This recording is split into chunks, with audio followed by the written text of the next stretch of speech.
Hello and welcome back to the Dublo Railway, and my apologies if shots from this particular perspective are becoming a little bit repetitive, but it's a really good place in terms of light and so forth to film things. So what do we have here? Well, we have a Trix Warship. This is 3-rail, bought a couple of years ago. I've owned another one which has never really run. I've owned the other one for about 40 years. This one's in nice condition. It runs. Note the tone in my voice. It runs. It doesn't like the points here, and it can be a bit shaky. But the thing is, it's a 3-rail example of a British Rail diesel, and they're fairly thin on the ground in Dublo world. This is a Hornby Dublo layout, but if I just pan down a little bit, you can see that I've got modern track below this bridge. It's my 2 and 3 rail track, so I can run things that friends of mine bring over. But the other point is that every part of this layout will run 3-rail, and it's trite to say, but I'll say it. 3-rail is different to 2-rail. It's a little world of its own, and so when I get the opportunity to buy something like this warship, I take it. So today, that's what we're going to have a look at. We're going to have a look at the Trix Warship. So we have repaired, as we often do, to my office, and this is the warship that you saw on the tracks, and this is the one that I've had for about 50 years now, which has never been a runner, and there's quite a story behind it, which, as I'm an old guy and I like to tell stories, you get to hear. So, before we get to that though, let's just have a quick look at the exterior of this. Now this is from the factory. I think that these were available as kits. I don't know if they were available as unpainted kits, but this thing has clearly got a factory finish on it. You can see how the pickups work, and we have the center rail and then the outer rail here. As you will see, this chassis comes off, and we have a nice solid die-cast body. This is plastic, and it clips off. So let's get into the innards of this, and we'll use this one as the crash test dummy. So this comes apart, simple screw there. This is the body. It's like looking into a Hornby Dublo body. There's really nothing different. I guess the scale is probably a little bit different. I assume that these are HO, and this, as I say, has been in my possession for 50 years. I swapped it. A friend came to visit and saw a vastly overscale N-gauge Lima shunter and said, I'll swap you a Trix Warship that I've got for that. So I took it. Now, this has never been entirely complete. Doesn't have the windows that you can see in this model. You can see the glazing there, plastic glazing, if such a thing is possible. So anyway, that's the body. This is a 13 or 14-year-old's paint job on this, so please forgive that. And you can see here that there have been various attempts to get this to run on 3-rail. This thing's just not a great runner. Anyway, what have we got?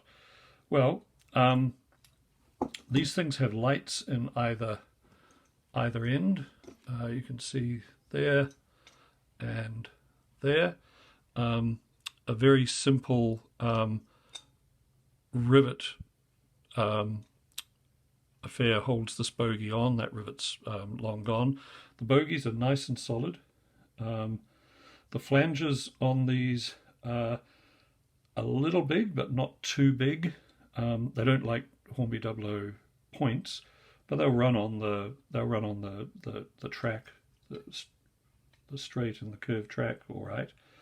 And the motor sits here, and as is fairly typical of things Trix, there are a series of gears that run down to a worm drive and then onto a gear on the underneath of this. The motor, and I actually haven't taken the other one apart to have a look, but the motor is 1, 2, 3 poles, and I assume the other one's the same.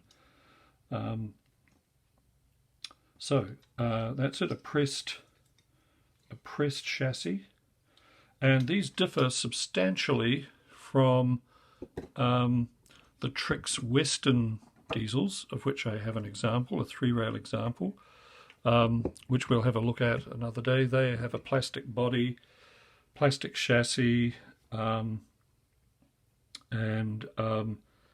in some forms I think are pretty satisfactory, in others not so much, but that's a discussion for another day.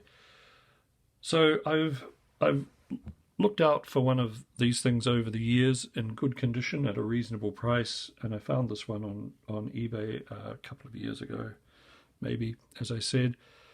It was priced somewhere between $100 and $300 Australian, and that sort of price range tells you what happens when you simply want something. The cost of it eventually slips from your memory, and that's how not only we go broke, but it's how we manage to get these things. So what I'll do now is I'll put this thing running, and you'll see that it's a runner, but it's not really very satisfactory on Dublo track. And so I'll also put it on my my modern 3-rail track, and you can see if it runs a little better there. The benefit of that circuit is that there are no points at the moment, so it can run continuously. What you will notice is that the flanges on this and this are a different size, and that's one of the reasons why this thing doesn't like points. And this is a common enough problem with Trix, because they made flanges in 2 sizes as far as I can tell. Maybe they made a 3rd size. I have a Trix Britannia, which is a lovely model. It is HO, but it's a lovely model. And its problem is that it's got huge flanges. Now they also made Britannias with smaller flanges, I gather. I am on the lookout for one, but I want a 3-rail one. So I haven't quite decided what I will do. Whether I will swap over the bogies and the motor, and get one Trix Warship that runs well, or leave this to bump its way along the rails. Anyway, off to the layout. So back to the layout. We've got the Warship set up on some Dublo 3-rail track, and we'll try giving it a little bit of power.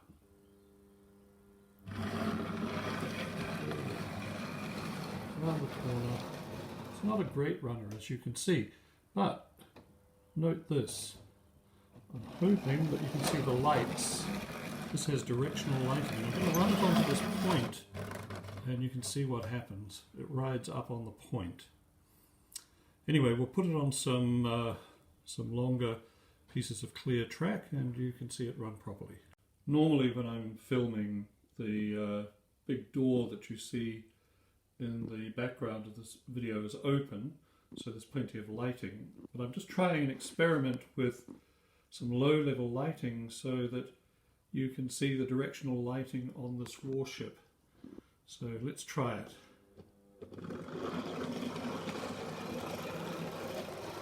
So no lights as this thing recedes into the distance.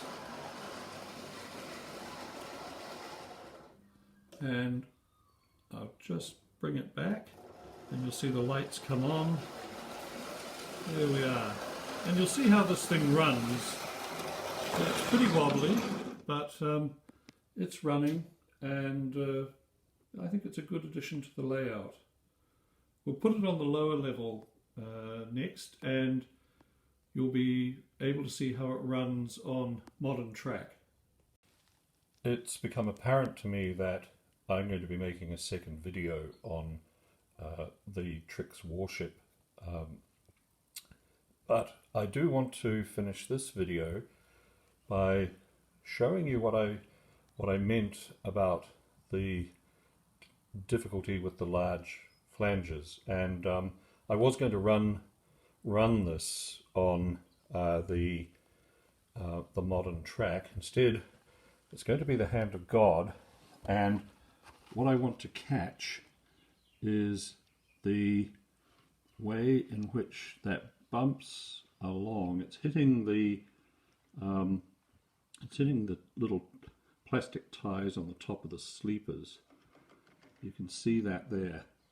And it also gives you a really good idea of the wiring setup for one of these that is in proper working condition. So there's going to be a second video on this. What I've decided to do is to swap the, in the case of the motive end of this, swap over the bogie, and at this end just swap over the wheels from the other one that I've got, because it has smaller flanges, and you'll see that in a subsequent video. Anyway, thank you very much for watching this, and I'll see you soon. Bye.